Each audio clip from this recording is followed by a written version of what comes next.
When you think about unlikely friendships, few are as fascinating as the bond between Elton John and Princess Diana. On the surface, they came from completely different worlds. One was a global music icon known for flamboyant performances and chart-topping hits. The other was a royal figure, bound by tradition, watched by millions, and expected to embody perfection. And yet, behind the flashing cameras and royal expectations, something very real connected them. Something that most of the world never fully understood. For years, their story has been told in fragments. Headlines, interviews, and public appearances created a polished version of their friendship. But as time passed, Elton began sharing a more honest perspective. A version that reveals not just who Diana was to the world, but who she truly was behind closed doors. It all began in the early 1980s, during a time when Diana Spencer was still finding her place in the royal spotlight. At a lavish gathering filled with aristocrats and celebrities, Elton found himself slightly out of place. Despite his fame, royal environments often felt stiff and overly controlled to him. Then Diana entered the room. There was something instantly different about her. She didn't carry herself with cold formality. Instead, she brought warmth, curiosity, and an almost playful energy that stood out in a room full of rigid etiquette. Their first interaction wasn't formal or rehearsed. It was natural. They laughed. They joked. And within minutes, it felt like they had known each other for years. That moment marked the beginning of a friendship that would quietly grow into one of the most meaningful connections in both their lives. To the public, Diana was often portrayed as shy, reserved, and almost fragile. But according to Elton, that image only told half the story. In private, she was completely different. She was witty, sharp, and surprisingly bold. She had a sense of humor that could light up any room, and she loved sharing stories, sometimes even cheeky ones about royal life. With Elton, she didn't feel the need to perform. She could relax. She could be herself, and that freedom meant everything to her. Elton later reflected that Diana had a rare gift, the ability to make people feel comfortable, no matter who they were. Whether it was a global superstar or a complete stranger, she connected with people on a deeply human level. Despite their very different lives, Elton and Diana shared something powerful: loneliness. Fame, in all its glamour, can be isolating. Diana lived under constant scrutiny. Every move she made was analyzed, criticized, and turned into headlines. The pressure to be perfect was relentless. Elton, too, faced his own battles, struggles with identity, addiction, and the overwhelming weight of global fame. In each other, they found understanding. They didn't need to explain themselves. They simply knew. That mutual understanding created a bond that went far beyond friendship. It became a form of emotional refuge. One of the most defining aspects of their connection was their shared commitment to helping others. During the height of the AIDS crisis in the 1980s, fear and misinformation dominated public perception. Many people avoided even basic contact with those affected. But Diana did something extraordinary. She publicly shook hands with AIDS patients, without gloves. It may seem simple today, but at the time, it was a powerful and courageous act that challenged widespread fear and stigma. Elton was deeply moved by this. He saw firsthand how her actions changed perceptions and brought dignity to people who had been marginalized. This moment strengthened their bond even further. It wasn't just friendship anymore. It was a shared purpose.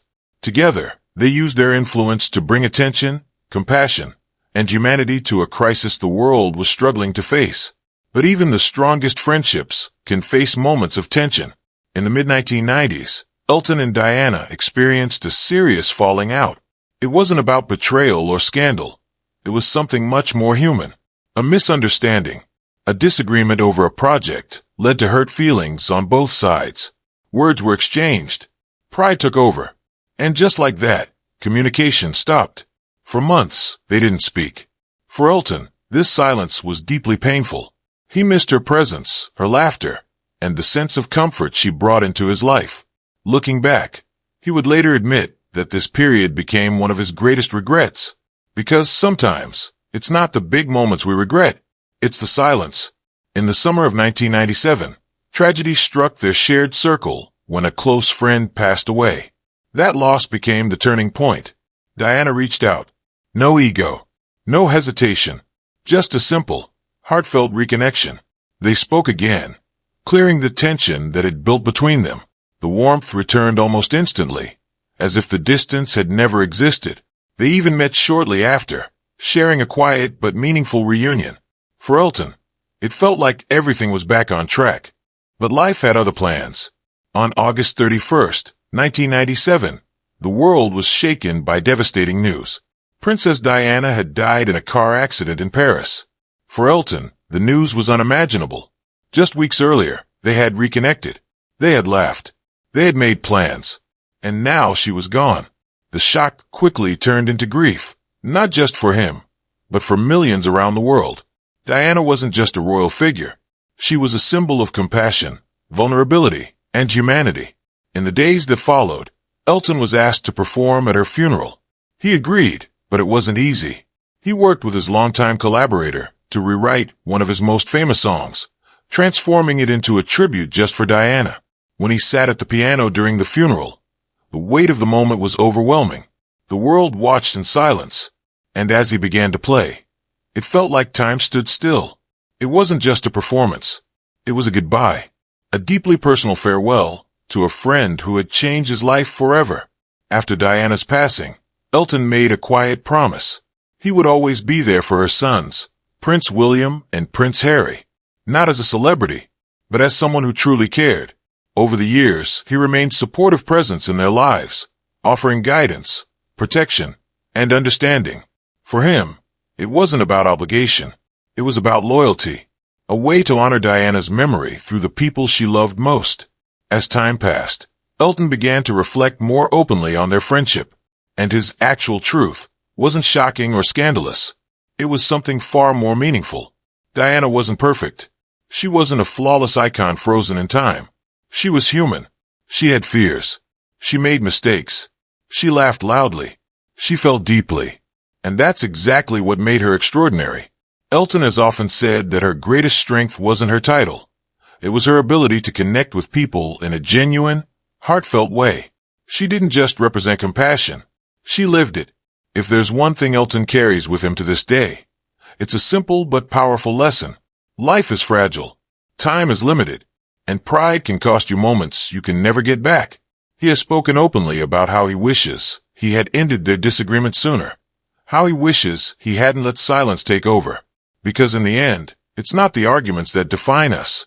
It's how quickly we choose to reconnect. Today, Diana's legacy continues, not just through charities or public memory, but through the lives she touched. And for Elton, that legacy is deeply personal. Every note he plays, every cause he supports, every memory he shares, carries a piece of her spirit. Because to him, she wasn't just a princess. She was a friend, a real one. The world may remember Princess Diana as a global icon, but Elton John remembers her differently.